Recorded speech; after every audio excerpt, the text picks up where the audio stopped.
the cold, damp corridors of Hampton Court Palace, a shadow begins to stretch over the Tudor dynasty.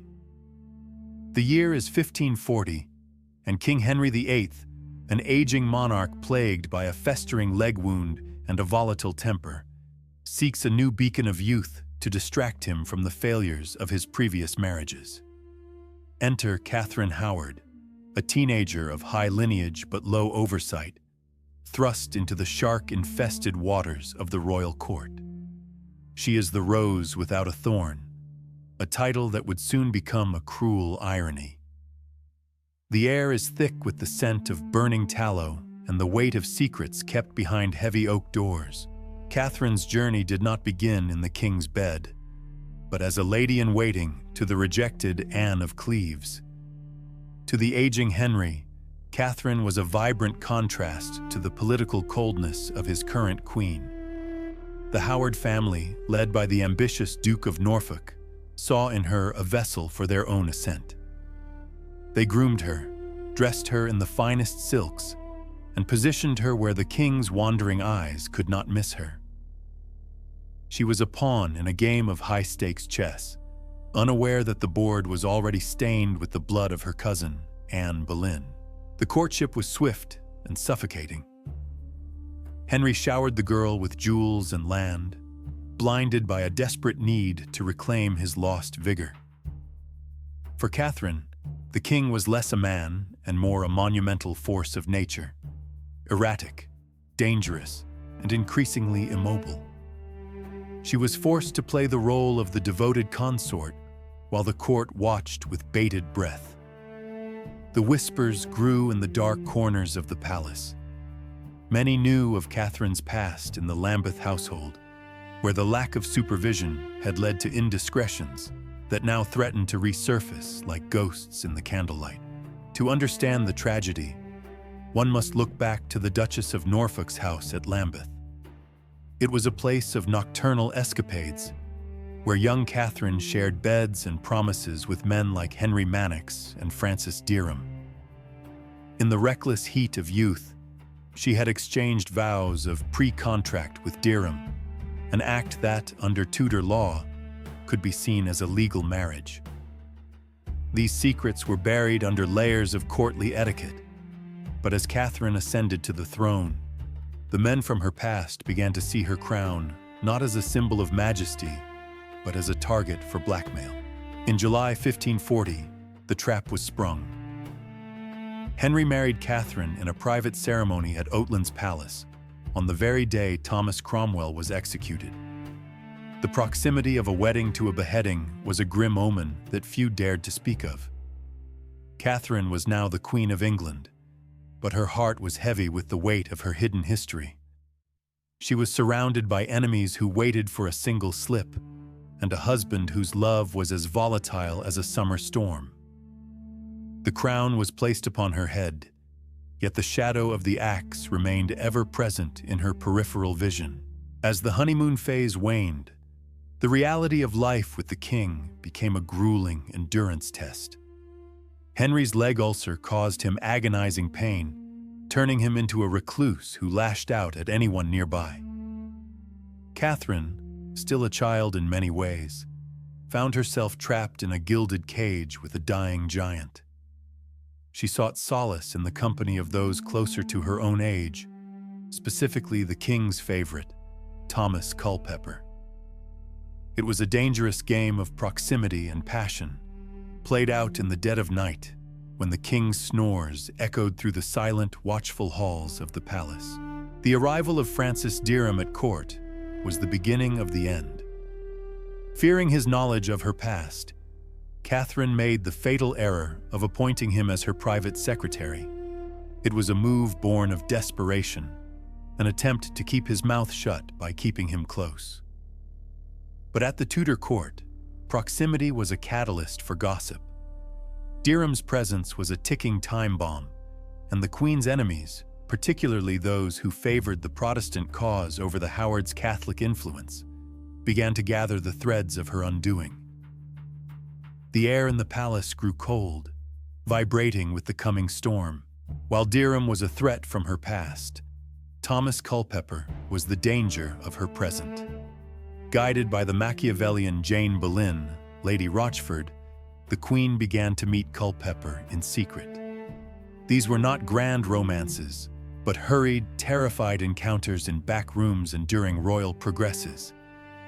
Lady Rochford, the widow of Anne Boleyn's brother, seemed to thrive on the peril, acting as the sentinel for their forbidden trysts.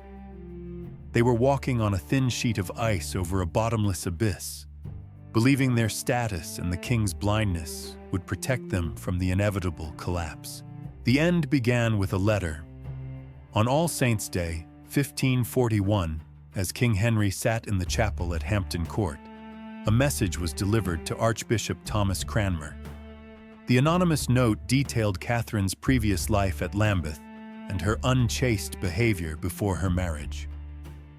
Cranmer, a man of cautious intellect, knew that to present such news to the king was a death sentence, either for the Queen or for the messenger.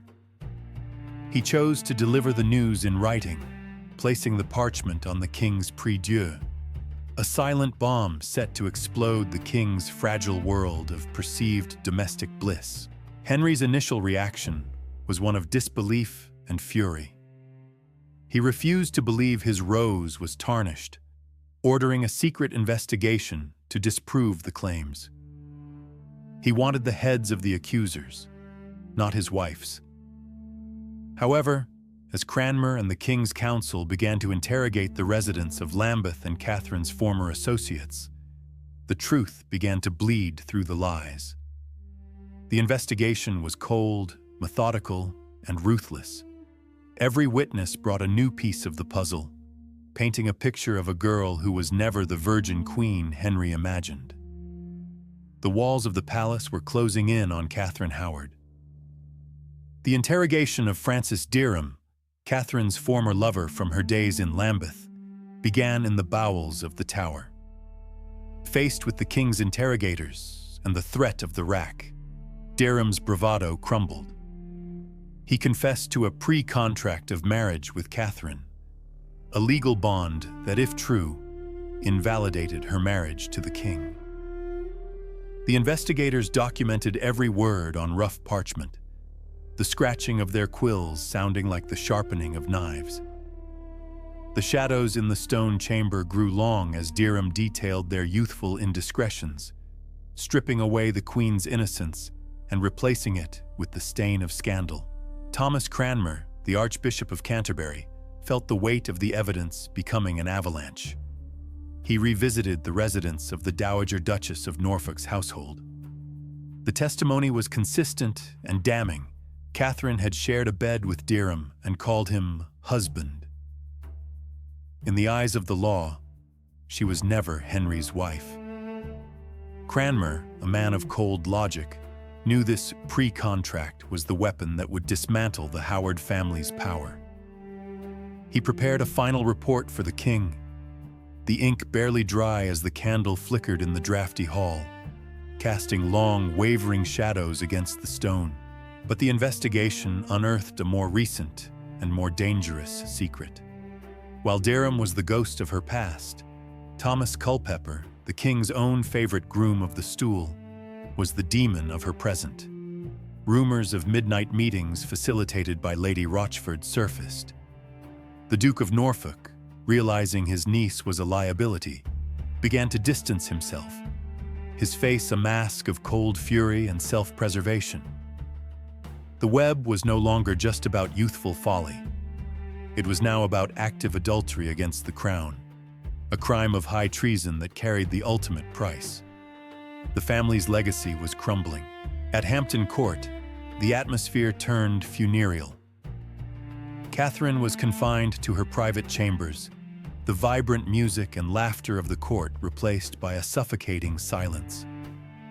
Guards stood outside her door, their halberds gleaming in the dim torchlight. She was no longer a queen. She was a prisoner in a gilded cage. The walls, once adorned with tapestries of her triumphs, now felt like they were closing in. She paced the floor, her silk skirts rustling against the cold stone, waiting for a husband who refused to see her. Her mind racing with fear and the memory of former queens. Driven by desperation, Catherine managed to evade her guards for one brief, frantic moment. She ran toward the chapel royal where Henry was at prayer, her screams for mercy echoing through the long stone corridor now known as the Haunted Gallery. She believed if she could only speak to him, her rose could bloom again in his eyes.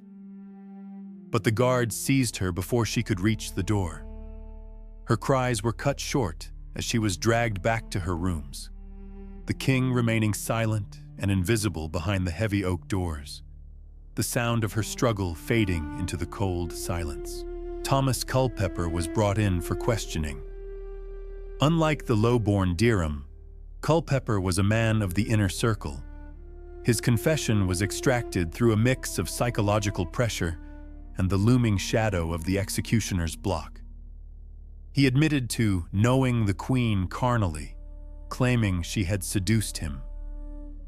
Whether it was the truth or a desperate attempt to shift blame, it didn't matter. The admission sealed both their fates.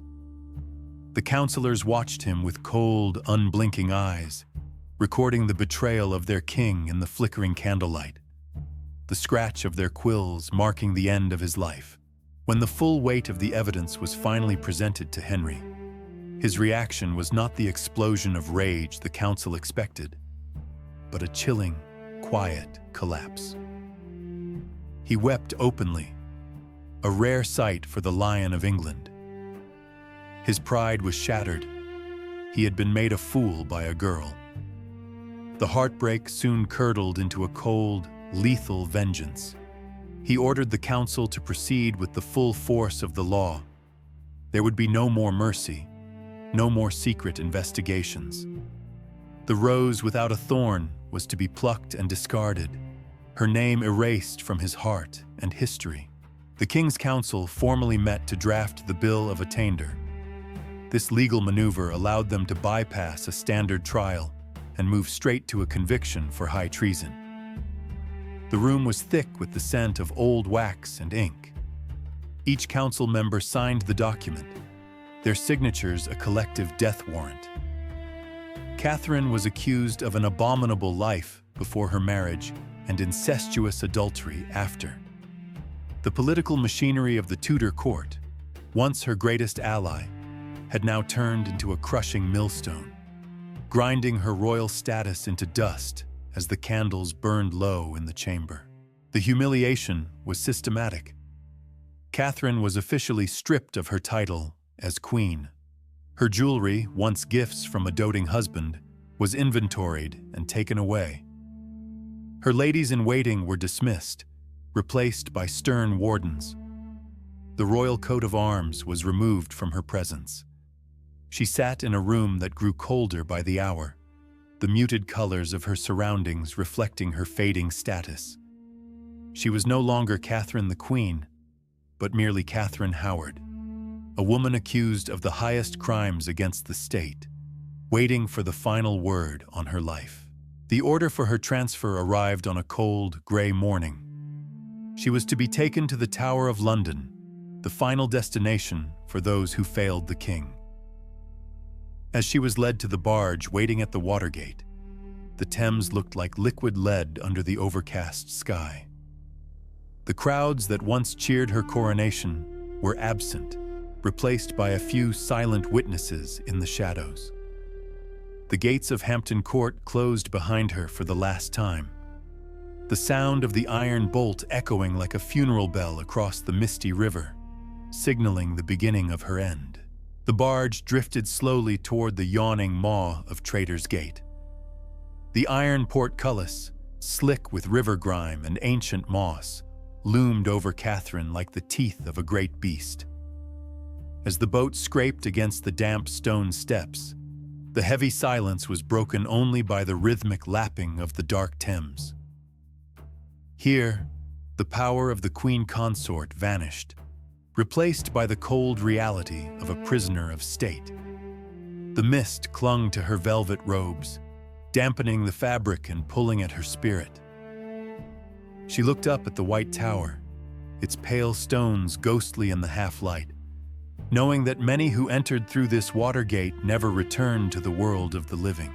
Escorted by the lieutenant of the tower, Catherine was led through narrow, winding corridors where the air grew thick with the smell of damp earth and old smoke. Her footsteps echoed against the uneven flagstones, a hollow sound that seemed to mock her former grace. Guards stood like silent statues in the alcoves, their armored breastplates glinting weakly under the flicker of torchlight. The transition from the sprawling luxury of Hampton Court to these cramped, oppressive stone hallways was a physical weight upon her chest. Every door that creaked open and slammed shut behind her felt like a final sentence being carried out in the bowels of the fortress. In the confines of her chamber within the tower, the reality of her isolation took hold. The room was sparse, furnished only with the barest necessities, a far cry from the silk-draped beds of the palace. A single tallow candle guttered on a small wooden table, casting dancing shadows that played across the walls like ghosts of former inhabitants. Catherine sat by the narrow window, staring out at the small patch of sky visible through the iron bars. She realized she was no longer a wife or a queen. She was a political liability waiting for the king's final judgment. The quiet was louder than any shout, filled with the weight of her own mounting fear. The silence was soon broken by the arrival of interrogators, led by the stern Archbishop Cranmer. They brought with them scrolls of depositions and recorded confessions from her former associates. Under the harsh glow of several candles, the documents were spread out like a shroud across the table. They pressed her for details of her past, seeking the absolute proof of pre-contract or adultery that would legally sever her from the king. Every question was a needle. Every name mentioned a fresh wound. Catherine realized that her own words were being meticulously woven into a noose, as the men in black robes watched her every flinch with calculated, cold precision. Back at the palace, the king's fury had cooled into a calculated, icy resolve. He chose not to face his young wife again, instead allowing Parliament to proceed with a bill of attainder. This legal maneuver would allow him to execute Catherine without a formal trial, bypassing the need for a public defense. In the tower, Catherine heard the news through hushed whispers. The parchment carrying the royal seal was more than a document. It was a death warrant signed in anger and grief. The law was being reshaped to ensure her end, making it high treason for a woman of unchaste life to marry the king without disclosing her past. As the days stretched into a blur of gray light and shadow, Catherine's composure began to fracture. The walls of her cell seemed to close in, echoing with the imagined whispers of Thomas Culpeper and Francis Derham. She paced the small room, her fingers tracing the cold stone, searching for a comfort that did not exist. Every footfall in the hallway outside made her heart race, fearing it was the messenger of her final hour. The weight of her crown had been replaced by the heavy burden of regret.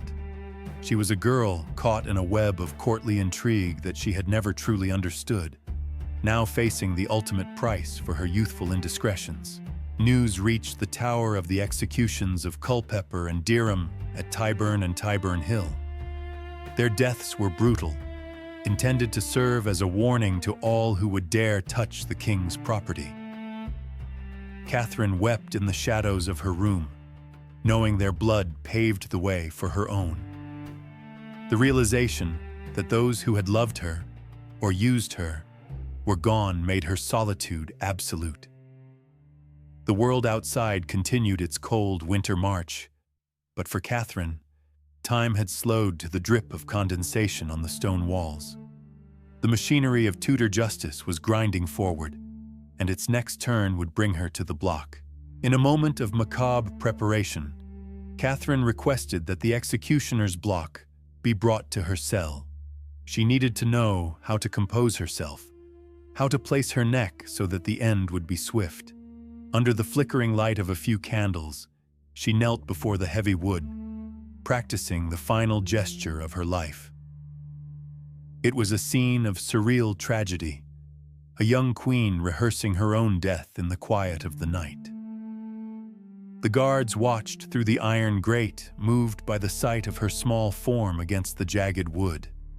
She wanted to die with the dignity of a Howard, even if she had lived with the recklessness of a child.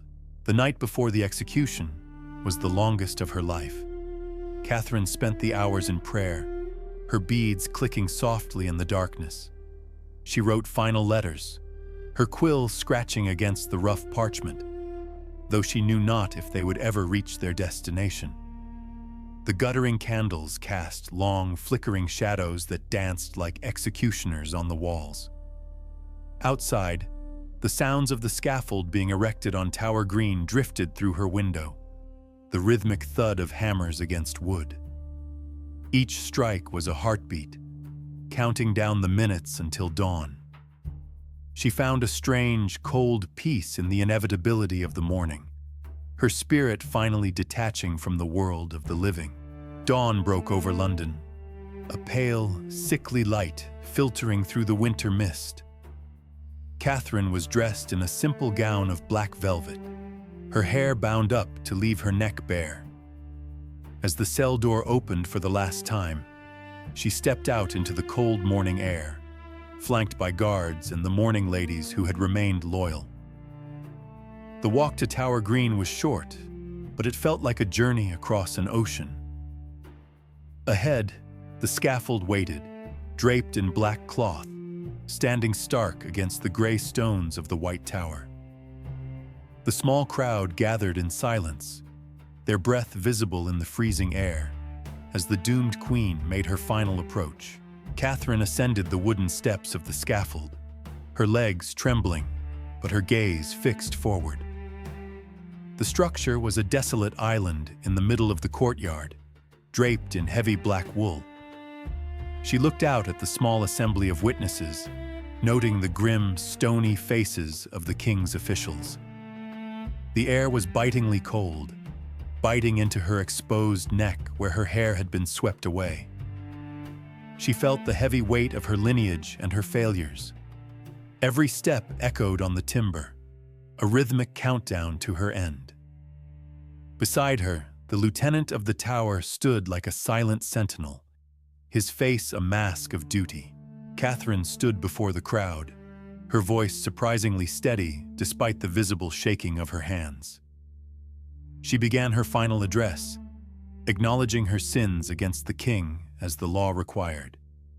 She spoke of her youth and the choices that had led her to this precipice. Though she asked for God's mercy, there was a haunting clarity in her eyes that unnerved the observers.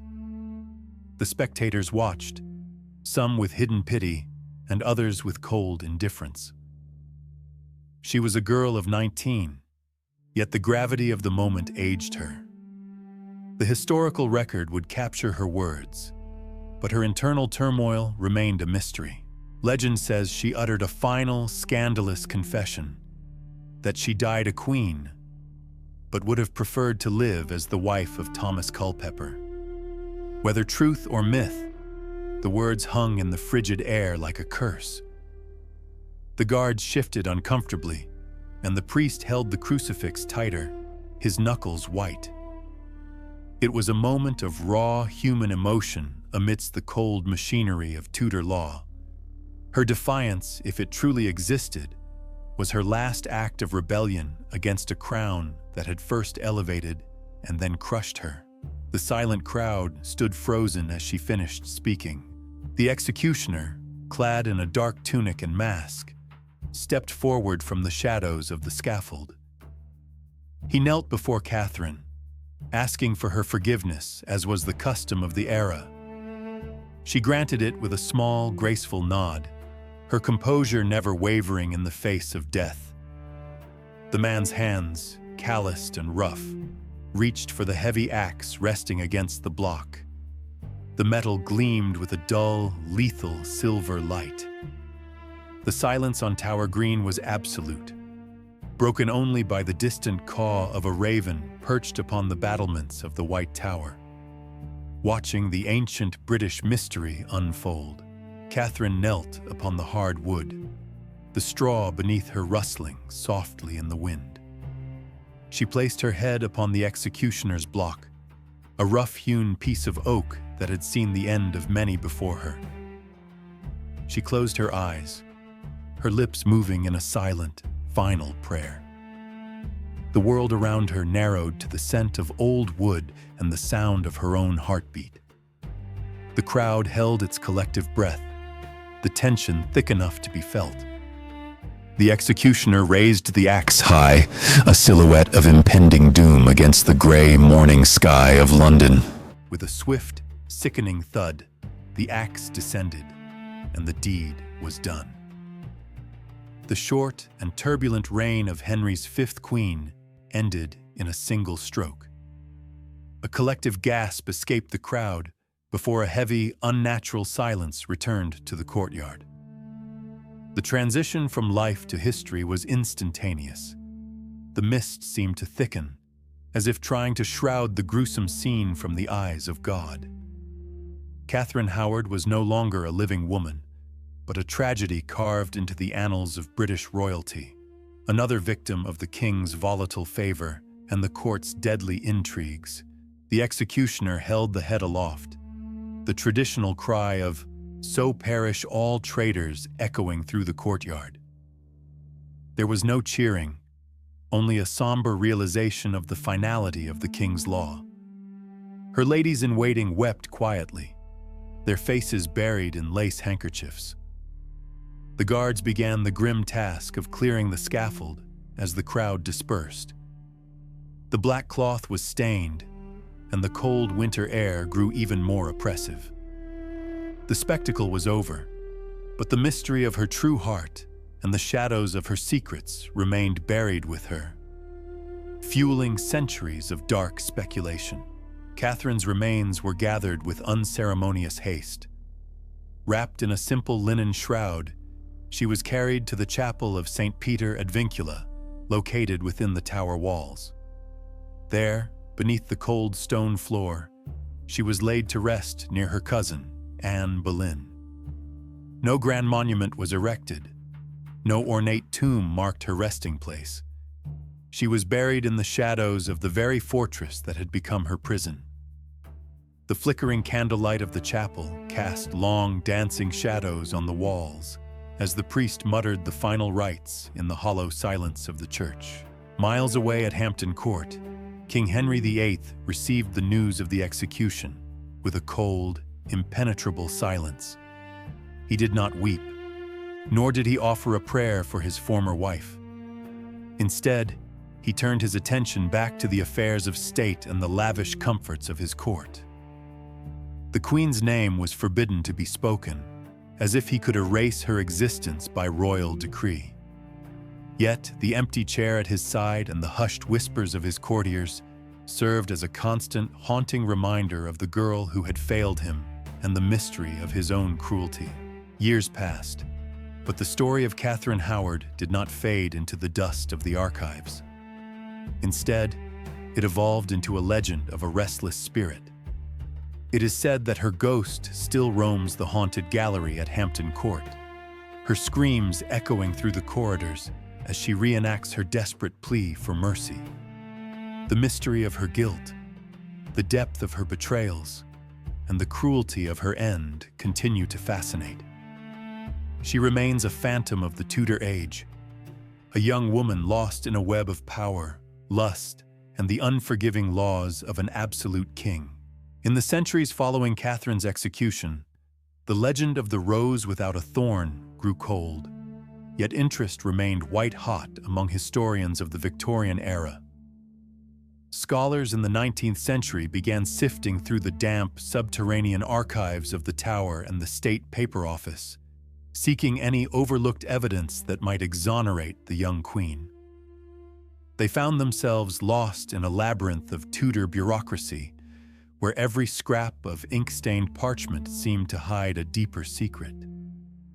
These investigators were not just looking for facts. They were chasing the shadow of a girl whose life had been reduced to a political tragedy. Central to the mystery was the infamous letter Catherine wrote to Thomas Culpeper. Historians scrutinized the handwriting, searching for signs of coercion or genuine affection. In the dark cinematic world of Tudor politics, a few lines of ink could be as deadly as a sword. Was the letter a naive expression of a lonely girl, or the calculated move of a woman seeking an escape from an aging, tyrannical king?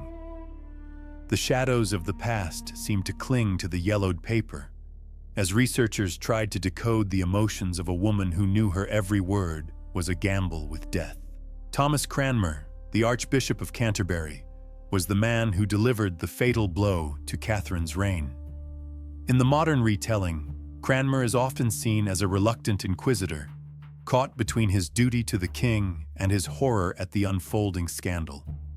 He was the one who slid the initial accusation to Henry during a mass, a silent messenger of doom. Scholars analyze his motives. Was he protecting the Protestant cause by removing a Catholic-leaning queen? Or was he a puppet of the king's growing paranoia? His role remains a dark pillar in the mystery of her downfall. The investigation then turns to the men who shared her fate: Francis Derham and Thomas Culpeper. Their confessions were extracted under the shadow of the rack, making their reliability a subject of intense debate. In the cold, damp cells of the tower, the line between truth and the desire to end one's suffering blurred. Historians wonder if their testimonies were scripted by the king's council to ensure a quick conviction. The brutality of the Tudor legal system ensured that the truth was often the first casualty, leaving behind a trail of forced words and broken men. Henry VIII's own psychological state during the trial is a crucial piece of the puzzle. Once a vibrant prince, he had become a bloated, ulcer-ridden monarch prone to fits of weeping and rage. The betrayal by Catherine, his rose without a thorn, shattered his remaining pride. Some believe his cruelty was a defense mechanism against his own vulnerability. The king's transformation from a loving husband to a vengeful judge is a central theme in this serious documentary exploration. His presence haunts the archives just as much as Catherine's, a ghost of a man consumed by his own power. The focus shifts to the haunted gallery at Hampton Court, where Catherine's spirit is said to run. While skeptics dismiss the sightings as folklore, the cultural persistence of the ghost story suggests a collective guilt over her execution. The image of a young woman screaming for mercy in the corridors of power has become an indelible part of British history. Whether a psychic imprint or a narrative device, the ghost represents the unresolved nature of her guilt. She remains a symbol of the thousands of women whose lives were disposable in the pursuit of dynastic stability and royal whim. The act of attainder, the legal instrument used to kill her without a trial, is a chilling document to behold. It bypassed the traditional court system, allowing the king to execute his wife based on the council's findings alone. Historians examine this as a turning point in English law, where the will of the monarch became absolute. The parchment itself, preserved in the House of Lords, stands as a cold monument to Catherine's lack of agency. It reflects a world where a queen's life could be extinguished with the scratch of a pen and the press of a wax seal. The downfall of the Howard family also comes under scrutiny. Catherine was a pawn in a larger game played by her uncle, the Duke of Norfolk. When she fell, the family's influence collapsed, showing how precarious life was at the Tudor court. The mystery isn't just about Catherine's heart, but about the web of ambition that strangled her. The Duke, a man who had survived many purges, could not save his own niece from the fire he helped stoke. This layer of the story reveals the ruthless nature of the Howard dynasty and the high cost of their failed gambit.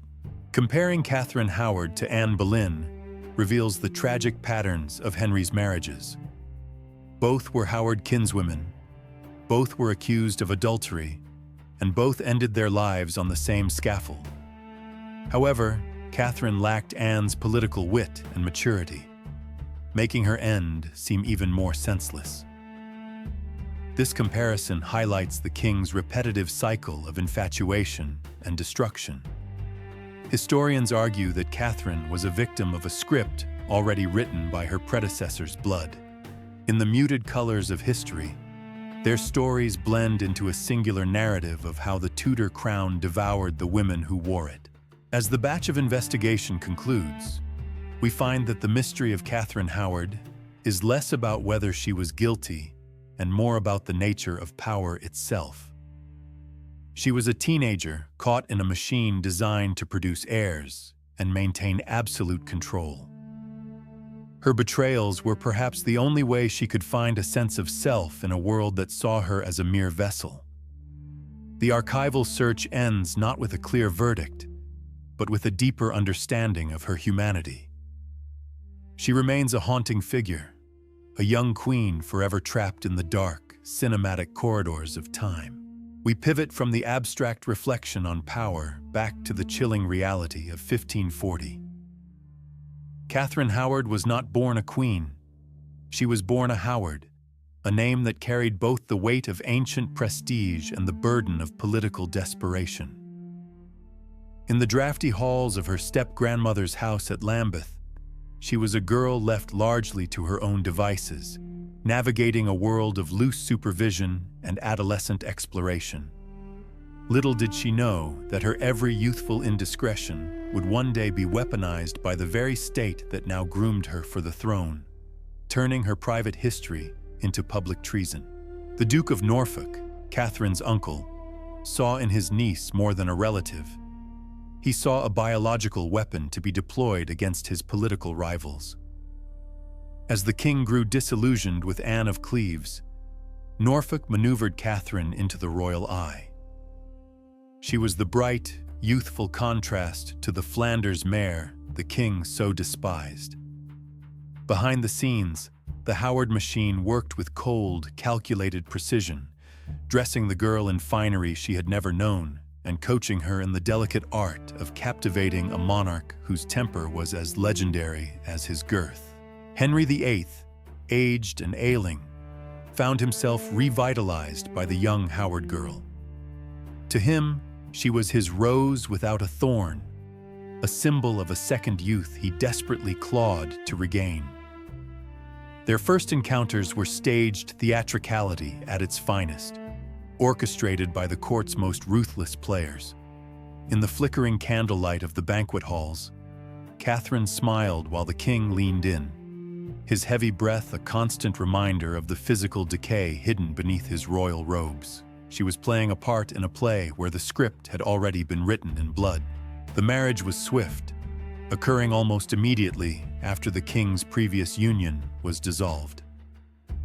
Catherine was thrust into the center of a court that was a labyrinth of secrets and shifting loyalties.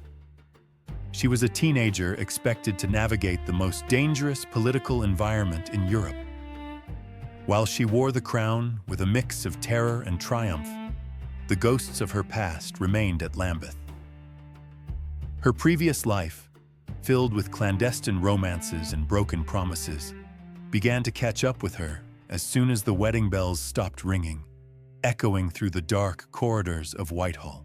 But Catherine was not alone in her transition to the royal household. In a move that displayed both her youthful naivety and her lingering loyalty to her past, she began appointing old acquaintances to her personal staff. Among them was Francis Derham, a man she had once called her husband in private exchanges years prior. This decision was a ticking time bomb. By bringing her past lovers into the heart of the king's palace, she was inadvertently handing her enemies the very rope they would eventually use to hang her, all under the guise of royal patronage. As the honeymoon period waned, the king's health continued to decline, and with it, his patience. Catherine, vibrant and full of life, found the restrictions of the king's sick room suffocating. It was during this time that Thomas Culpeper, a favorite gentleman of the king's privy chamber, caught her eye. Their connection was immediate and perilous. Guided by the ambitious and perhaps vengeful Jane Boleyn, Lady Rochford, the Queen began to arrange secret meetings with Culpeper. These late-night trysts were held in the backstairs of the palace, away from the prying eyes of the king, but never truly out of sight. Lady Rochford's role in Catherine's downfall is one of history's great enigmas. Having already survived the fall of her husband, George Boleyn, and her sister-in-law, Anne Boleyn, she was a woman who knew the cost of failure. Why she chose to facilitate Catherine's affair with Culpeper remains a mystery. Was it a desire for power, a thrill-seeking impulse, or a calculated gamble that went horribly wrong? Regardless of her motives, her presence during these clandestine encounters ensured that when the end came, there would be a witness capable of providing the most damning testimony imaginable to the king's investigators. While the Queen sought solace in secret, the Archbishop of Canterbury, Thomas Cranmer, was being fed whispers of her past. An anonymous tip regarding Catherine's conduct at Lambeth reached his ears, and the investigation began in the shadows. Cranmer, a man of cautious intellect and religious fervor, knew that to accuse a queen of such things without absolute proof was a death sentence. He methodically gathered depositions from the women who had lived with Catherine years before, piecing together a narrative of premarital contracts and illicit behavior that would shatter the king's fragile heart and the Howard family's power. The moment of revelation came during the All Saints' Day service in 1541. While the king was praying for the soul of his perfect wife, Cranmer slipped a written statement into Henry's hand. The king, initially refusing to believe the contents, ordered a quiet inquiry, convinced that his beloved Catherine was being slandered by jealous rivals. He wanted her innocence proven so he could punish the liars. But as the investigators dug deeper, the rose without a thorn began to shed its petals, revealing a history of deception that no amount of royal denial could eventually suppress or ignore. The king's reaction transitioned from disbelief to a cold, volcanic fury. As the evidence of Catherine's past with Derham and her recent activities with Culpeper became undeniable, Henry retreated into the depths of Hampton Court, refusing to see her. The investigation turned into a full-scale interrogation. Catherine was confined to her apartments, the realization of her impending doom slowly sinking in. The corridors that once felt like a playground now felt like a cage. The machine of state, which her family had so expertly manipulated to place her on the throne, had now turned its gears to grind her into the dust. Catherine Howard sits alone in her darkened chambers at Hampton Court, the weight of her isolation finally shattering her composure. The once vibrant queen is now a specter of herself, her eyes wide with a terror that no silk or velvet can soothe. Every footfall in the corridor sounds like the march of an executioner. Her ladies-in-waiting have been replaced by stern guards who offer no comfort, and the silence of the palace is oppressive, filled with the ghosts of those who fell before her. She stares at the door, hoping for a reprieve from the king that will never come, realizing that the Tudor mercy she once believed in is a myth. Francis Derham is brought before the king's council for a relentless interrogation designed to break a man already shattered by his own folly. They press him on his pre-contract with Catherine and his subsequent behavior at court, every word he speaks serving as a nail in the Queen's coffin. The atmosphere in the chamber is thick with the scent of old ink and raw fear. The counselors, appearing as dark silhouettes in the flickering torchlight, record every stuttered confession with clinical precision. They are not looking for the truth, but for the specific legalities required to justify a royal destruction, handling the law like a cold, sharp instrument. The discovery of Thomas Culpeper's letters serves as the final, damning blow to Catherine's defense. These documents, penned in the Queen's own hand, speak of a longing that transcends mere courtly flirtation and constitutes high treason in the eyes of the law. Culpeper, once the king's favorite, finds himself stripped of his status and thrown into a cold cell to await his fate. The letters are laid out on a heavy oak table, their ink seeming to bleed into the parchment like old wounds. The weight of the king's personal betrayal is matched only by the clinical precision with which his ministers dismantle the Queen's remaining hopes. Archbishop Thomas Cranmer is tasked with delivering the formal news of the investigation's findings to the Queen. He approaches her not as a spiritual advisor, but as a harbinger of King Henry's volcanic wrath. Cranmer, a man who has seen the rise and fall of many at court, feels the heavy burden of his office as he watches Catherine. He sees only a young girl caught in a political web far too large for her to understand, yet he remains a servant of the crown first. He lays out the charges with a clinical, detached voice, though his eyes betray a flicker of pity for the doomed woman. In a moment of pure, blind desperation, Catherine breaks away from her guards and runs through the long gallery of Hampton Court. Her screams for mercy echo off the silent tapestries as she hopes to reach the king in the chapel. She intends to beg for her life on her knees, but the guards are faster and more disciplined. They seize her just as she reaches the doors, dragging her back as she wails Henry's name in despair. The king, hearing the commotion from within, does not even turn his head, and the gallery becomes the site of her final public breakdown before her removal. The ceremony of degradation begins as Catherine is stripped of her royal titles and the jewels that once marked her as the most exalted woman in England. Each necklace and ring removed is a symbolic severance from the king's grace and the protection of the crown. Her royal household is disbanded, and her family, the ambitious Howards, scramble to distance themselves from her falling star.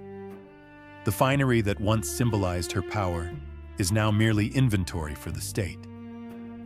She stands in a simple kirtle, the transition from queen to common prisoner complete, as the weight of her crown is replaced by the shadow of the axe. Parliament assembles in a somber atmosphere to pass the Act of Attainder, a legal maneuver that allows the king to execute Catherine without the public spectacle of a formal trial.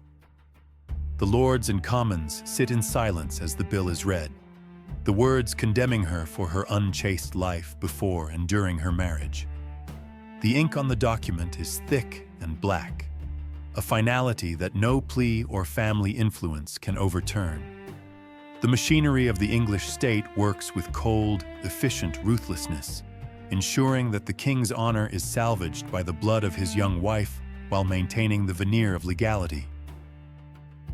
The morning of the executions of Francis Derham and Thomas Culpeper arrives, marking the beginning of the end for Catherine's circle. They are led to Tyburn and Tower Hill, their fates sealed by their association with the fallen queen. Culpeper is granted the mercy of a beheading, while Derham suffers the brutal end of a traitor. Their deaths are a grim prelude to the main event, and the cold winter air carries the scent of damp earth and iron.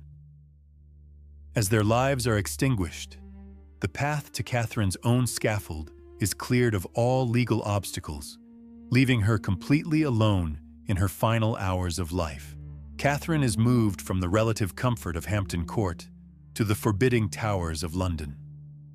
The journey is made by barge along the grey, swelling waters of the Thames, a route taken by many doomed souls before her. As the boat passes under the shadow of London Bridge and approaches Traitor's Gate, the reality of her situation becomes inescapable. The tower's stone walls rise up like the teeth of a great beast, ready to swallow her whole. The damp mist of the river clings to her skin like a cold shroud, and she looks back at the city one last time. A girl who once dreamed of crowns. Her first night in the tower is spent in a state of eerie, hollow calm. Catherine makes a final, strange request. She asks that the executioner's block be brought to her cell so she may prepare. She spends hours practicing how to lay her head upon the wood, wanting to die with the dignity she struggled to maintain in her short life. The wood is cold against her neck, a stark contrast to the velvet pillows of her youth. In the flickering candlelight, she rehearses her final exit, a tragic performance for an audience of one. The darkness of the tower closes in, her fate now written in the stones.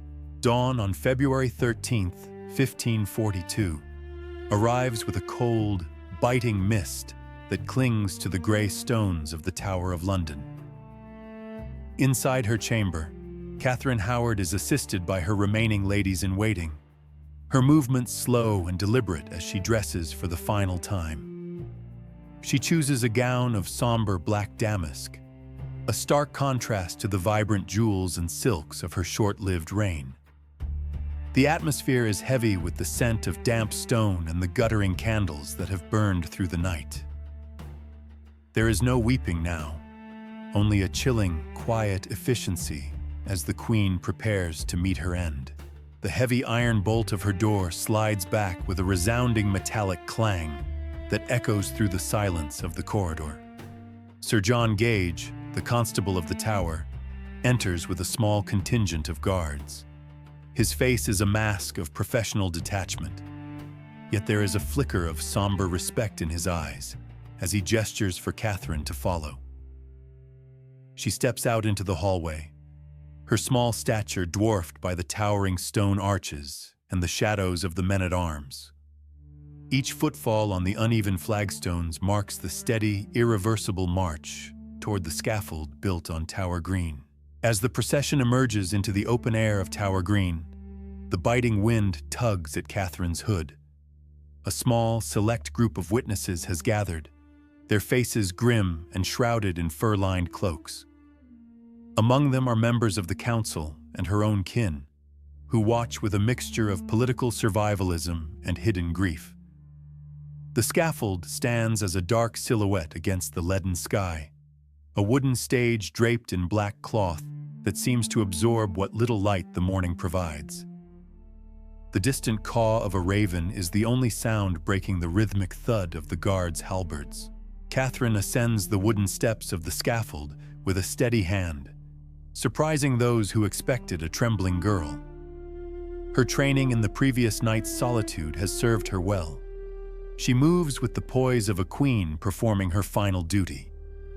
Upon the platform stands the executioner, a man whose identity is hidden behind a heavy black mask, the cold steel of his axe resting against the floorboards. The crowd remains deathly silent, their breath visible in the freezing air. Catherine looks out over the familiar walls of the tower, her eyes reflecting the finality of the gray horizon. Standing before the witnesses, Catherine Howard begins her final address. Her voice, though soft, carries across the quiet green. She speaks of her sins, acknowledging the judgment passed upon her according to the laws of the land.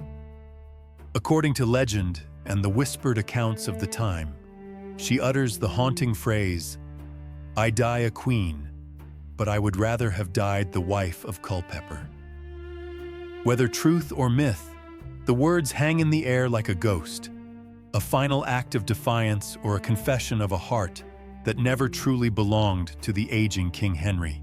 The executioner steps forward and, following the grim tradition of his office, kneels before the Queen to ask for her forgiveness. Catherine grants it with a brief, nodding gesture, her gaze already fixed on the block she had practiced with only hours before. The air feels thinner now, the world shrinking down to the wooden stage and the cold iron. She removes her outer cloak, handing it to her weeping attendants, leaving her in a simple kirtle. The stark reality of the physical act begins to settle over the witnesses, the political theater giving way to the raw brutality of the axe. Catherine kneels into the straw, the dry stalks rustling beneath her weight. The smell of the wood and the dampness of the morning air are her final sensory experiences. She adjusts her position, placing her neck onto the cold, curved notch of the executioner's block with the same precision she had rehearsed in her cell. Her ladies-in-waiting step forward to bind a linen cloth over her eyes, plunging her world into a final, total darkness. She begins to pray in a low, rhythmic whisper, her fingers clutching a small crucifix as she waits for the signal that will end her life. The executioner raises the heavy axe, the blade describing a slow arc against the leaden sky. For a heartbeat, time seems to suspend itself. There is no sound, but the wind whistling through the tower battlements and the frantic beating of a heart that is about to stop. The witnesses hold their collective breath, some turning their heads away while others stare with a macabre fascination. Catherine's lips continue to move in silent prayer, her body perfectly still, a marble statue of a fallen queen waiting for the final, definitive stroke of Tudor justice to descend. The axe falls with a swift, sickening thud that resonates through the wooden floorboards. In an instant, the tumultuous life of Catherine Howard, the girl who rose from obscurity to the height of English power, is severed. A sudden, profound silence falls over Tower Green, broken only by the muffled sobs of her ladies. The executioner performs his final duty, lifting the head to show the witnesses, a grim confirmation that the king's fifth wife is no more. The blood is dark on the straw, a final visceral stain on the history of the Howard family and the crown of England. The body of the young queen is quickly and unceremoniously wrapped in a plain linen cloth. There is no royal funeral, no grand procession to a cathedral. Instead, she is carried to the nearby chapel of St. Peter ad Vincula, the final resting place for those who fell from the king's grace. She is laid to rest in the cold earth beneath the chapel floor, alongside her cousin Anne Boleyn and the woman who shared her final moments, Jane Boleyn. As the chapel doors groan shut, the mystery of Catherine Howard is buried with her, leaving behind only whispers and the cold, unyielding stones of the tower. In the chilling aftermath of the execution, a heavy, suffocating silence descended upon the halls of Hampton Court. King Henry, once a man of vibrant passion and demanding presence, retreated into a shell of bitter isolation. The ghost of his fifth queen haunted the very corridors she once brightened with her youthful laughter. No longer did the music play or the feasts roar with life. Instead, the king sat in the flickering candlelight of his private chambers, staring at nothing. The vibrant jewel of his court was gone, replaced by a void that neither wine nor power could ever hope to fill. Orders were issued with a cold, administrative finality. Catherine's name was to be erased from the record of the living. Scribes worked through the night, their quills scratching against vellum as they struck her name from official documents and genealogies. Portraits that once celebrated her beauty were taken down and turned toward the wall, or cast into the hearth to be consumed by flames. It was a systematic purging of a queen who had become a stain on the crown's dignity. In the eyes of the law, she was becoming a ghost long before her memory could even begin to fade. For the Howard family, the fall of Catherine was a catastrophic blow that threatened to extinguish their influence forever. The Duke of Norfolk, once the architect of her rise, now slunk through the shadows of the court, his head bowed in a desperate attempt to avoid the king's unpredictable wrath. The family that had provided two queens to Henry now stood on the precipice of total ruin.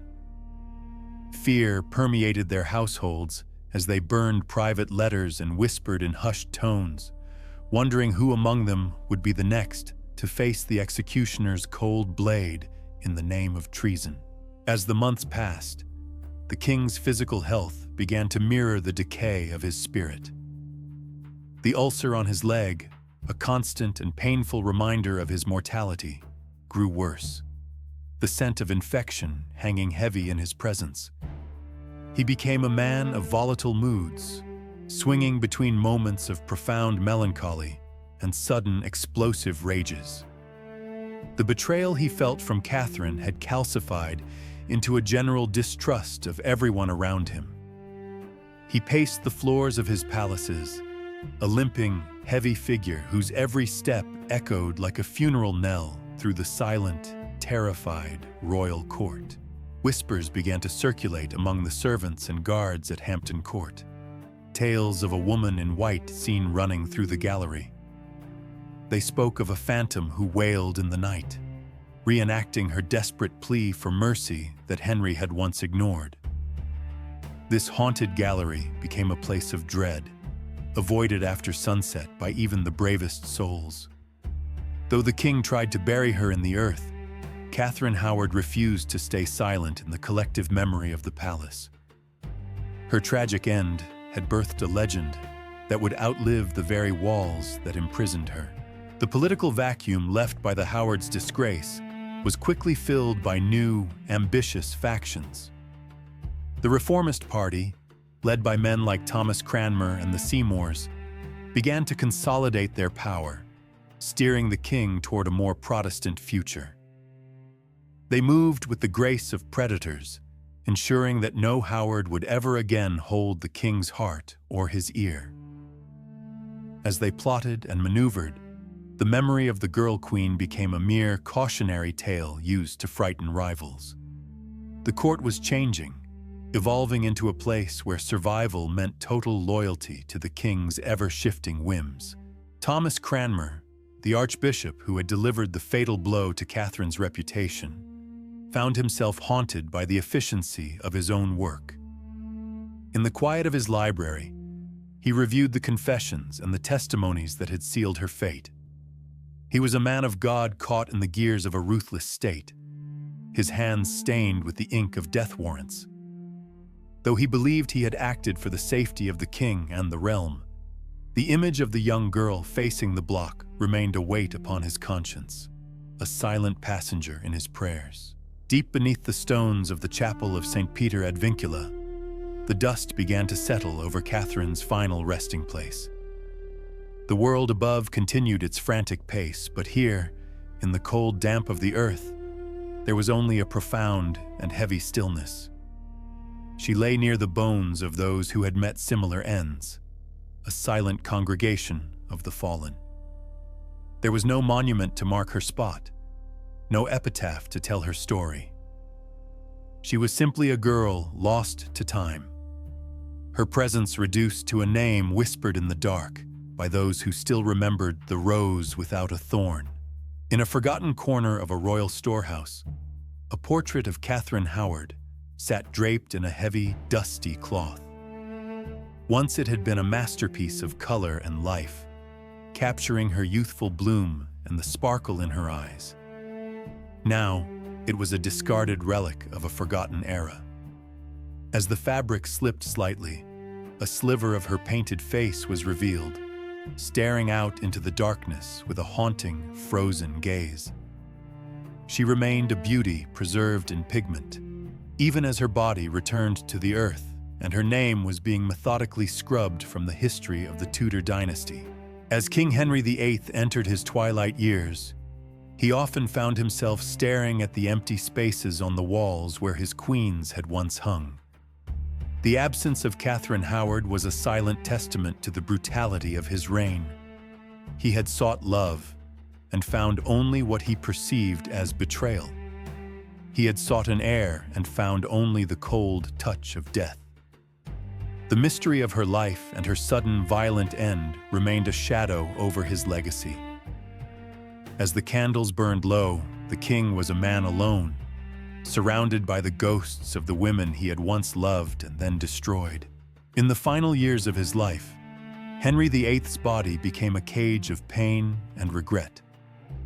The once athletic king was now a shadow of his former self, his leg ulcers a physical manifestation of the corruption he felt within his court.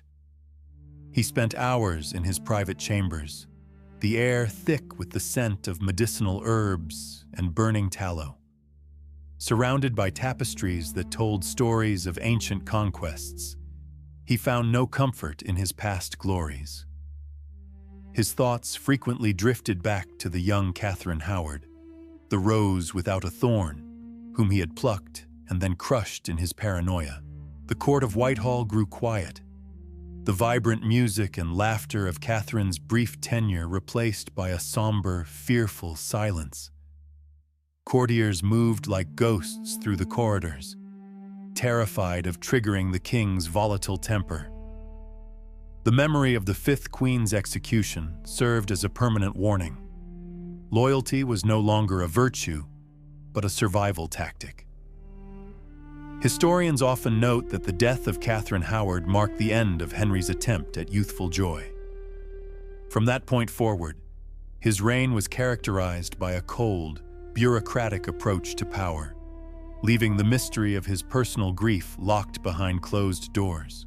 As the archives of the Tudor era were compiled, the records regarding Catherine Howard remained suspiciously sparse. It was as if the king's ministers sought to erase the stain of her perceived adultery from the official history of England. Letters were burned, and testimonies were filed away in the deepest vaults of the Tower. This systematic erasure only fueled the mystery surrounding her true intentions and the extent of her relationship with Thomas Culpeper. Was she a victim of her own naivety, or a pawn in a larger game of political chess played by the Howard family? The silence of the documents speaks volumes. Beneath the cold stones of St. Peter ad Vincula, the chapel within the Tower of London, Catherine Howard was laid to rest in an unmarked grave. She shared this final, humble sanctuary with her cousin, Anne Boleyn, another queen who had met the same fate at the edge of an executioner's blade. There were no grand monuments for the woman Henry had once called his perfect jewel. The lack of a proper memorial ensured that her story would be told not through marble and gold, but through the whispers of history and the enduring fascination of those who seek the truth behind the tragedy. Centuries later, the narrative of Catherine Howard began to shift. No longer viewed simply as a wanton girl who betrayed a king, modern eyes began to see a teenager caught in a web of predatory men and immense power. The mystery of her life became a study in the vulnerability of women in the Tudor court. The documentary evidence, once used to condemn her, now serves to illustrate the impossible standards she was forced to navigate. Her story is a dark thread woven into the tapestry of British royalty, a reminder of the human cost behind the crown's glittering exterior. In January 1547, King Henry VIII finally succumbed to his ailments.